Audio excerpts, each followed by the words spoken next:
అల్లుడు వింటున్నావా? ఈవిడ మనవరాలంట. అయిపోయింది అల్లుడు. ఇంక నీకు ఈ ఇంట్లో పూర్తిగా మర్యాద అనేది లేకుండా పోతుందేమో ముందు ముందు. ఎప్పటినుంచో కంపెనీలో నిన్ను ఎండగడుతూనే ఉన్నారు. ఇప్పుడు ఇంట్లో కూడా ఎండగట్టడానికి ప్లాన్ చేసింది. నేను మనవరాలంటే మనవరాలు లాంటి దాన్ని. ఝాన్సీ అమ్మ నాతో అలాగేనే చెప్పారు. అప్పట్నుంచి నన్ను వారసురాలు అని చెప్తున్నారు. అందుకనే ఝాన్సీ అమ్మ నాకు చాలా బాధ్యతలు అప్పగించారు. ఆ బాధ్యతలన్నీ నేను ఈ ఇంట్లో ఉంటేనే పూర్తి చేయగలను. ఏంటి తమాషాగా ఉందా? నువ్వు ఈ ఇంట్లోనే ఉంటాను అంటే మరి మేమందరం ఎక్కడుండాలి? మర్యాదగా ఇక్కడి నుంచి వెళ్ళిపో. సార్, ఇది ఝాన్సీ అమ్మ ఇల్లు. నన్ను ఇంట్లో నుంచి వెళ్ళమనే అధికారం ఆవిడికి మాత్రమే ఉంది. ఆవిడ కాకుండా వేరే ఎవ్వరికీ లేదు. ఏయ్, ఏంటి పొగరా? తెచ్చింది బయటికి పోవే. రవి, ఇది గనక ఇంట్లో ఉంటే నేను ఇంట్లో ఉండను. అది మీ ఇష్టం. నేనిక్కడే ఉంటాను.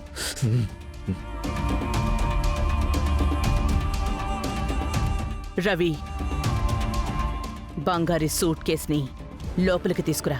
వాట్? నేనా? నేను దీని సూట్ కేసు తెచ్చి చేతికివ్వాలా? నువ్వే కదా సూట్ కేస్ని విసిరి పడేశావు. ఒక పని చేయటానికి ముందు దాని పరిణామం ఏంటి అని ఆలోచించి చేయాలి. వెళ్ళి తీసుకొచ్చి ఇక్కడ పెట్టు మర్యాదగా. నెవర్ జాను, నేను తీసుకురాను. పెట్టి తీసుకొచ్చి ఇంట్లో పెడతావా పెట్టవా? తీసుకురాను జాను. కుదరదా?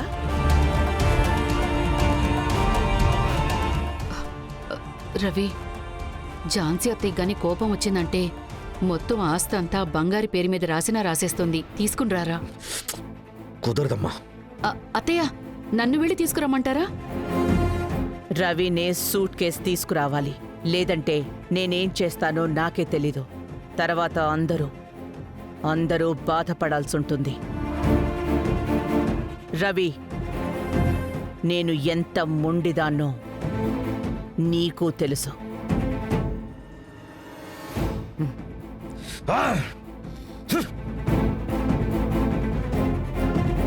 మీనా, అర్థమైంది అత్తయ్య.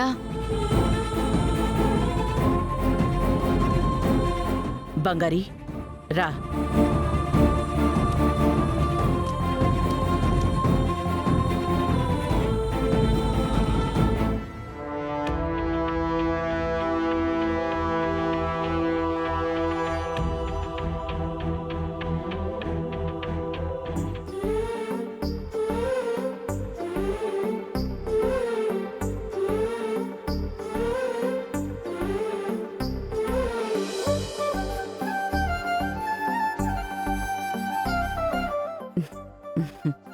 రామ్మా.